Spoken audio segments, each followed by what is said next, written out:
خلافت کی ذمہ داریاں آئی ہیں تو وہ عمر کس طرح سے اس کو نبھاتے ہیں، یہ ایک الگ دل آویز داستان۔ احساس ذمہ داری کیا ہے کہ اگر نیل کے کنارے ایک بکری بھی مر جاتی ہے پیاس سے تو عمر سے اس کا بھی حساب ہوگا۔ راتوں کی تنہائیوں میں اٹھ اٹھ کے عمر پہرا دے رہے ہوتے ہیں۔ یہ حضرت عمر ہیں رضی اللہ تعالیٰ عنہ، کس طرح سے نظم کو چلاتے ہیں، اور امر بالمعروف اور نہی عن المنکر کا جذبہ کس طرح سے آپ کے رگ و ریشہ کے اندر محو نفوس تھا کہ جب آخری وقت آتا ہے، ایک ظالم لولو فیروز نامی مجوسی آپ پر حملہ آور ہوتا ہے اور مسجد کے اندر شہید کیے جاتے ہیں۔ سیدنا عمر رضی اللہ تعالیٰ عنہ کے بارے میں حضور نے خبر دے رکھی تھی کہ یہ میرا غلام، یہ میرا صحابی شہید ہوگا۔ جب پہاڑ جھوم اٹھا تو فرمایا انما علیک نبی و صدیق و شہیدان، تمہارے اوپر ایک نبی ہے، ایک صدیق اور 2 شہید ہیں۔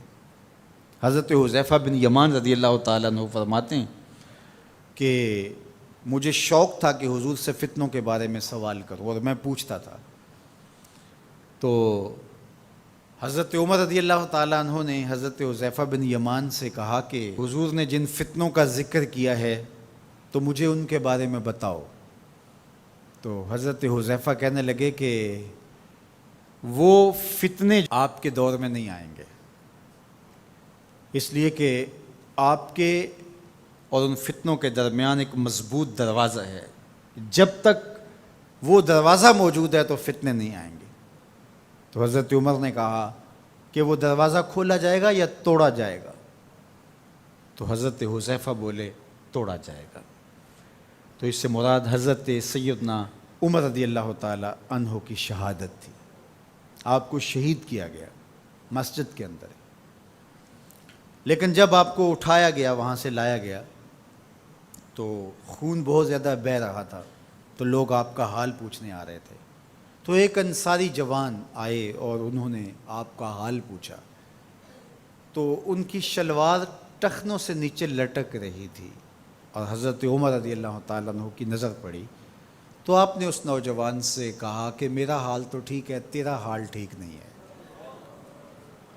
چونکہ اس سے تیرے کپڑے بھی خراب ہوں گے، اور جو ہے وہ جو حضور نے طریقہ سنت ہمیں دیا ہے اس سے یہ ہٹ کر انداز ہے جو تم نے اختیار کیا ہے۔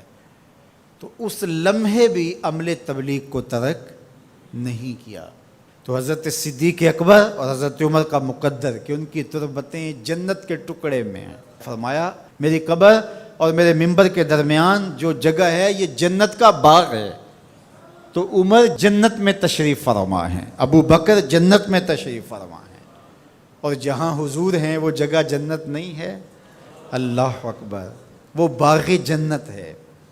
حضور ایک دن مسجد سے باہر تشریف لا رہے تھے، دائیں ہاتھ میں حضرت ابو بکر کا ہاتھ پکڑا تھا اور بائیں ہاتھ میں حضرت عمر کا ہاتھ پکڑا تھا، اور مسجد سے باہر آ رہے تھے۔ کوئی شخص مسجد میں داخل ہوا تو اس نے دیکھا تو اس کے چہرے پہ خوشی آئی، تو حضور نے مزید اس کی خوشی کو بڑھانے کے لیے فرمایا ہا قاذا نبعث یوم القیامہ، قیامت کے دن جب ہم قبروں سے اٹھیں گے تو ایسے ہی اٹھیں گے، میرے دائیں ہاتھ میں ابو بکر کا ہاتھ ہوگا، بائیں ہاتھ میں عمر کا ہاتھ ہوگا۔ جے شک ہووی تے چل مدینے، جے شک ہووی تے چل مدینے، آ ویخ لے جوڑ مزاراں دا، بن یار نبی دیاں یاراں دا۔ وآخر دعوانا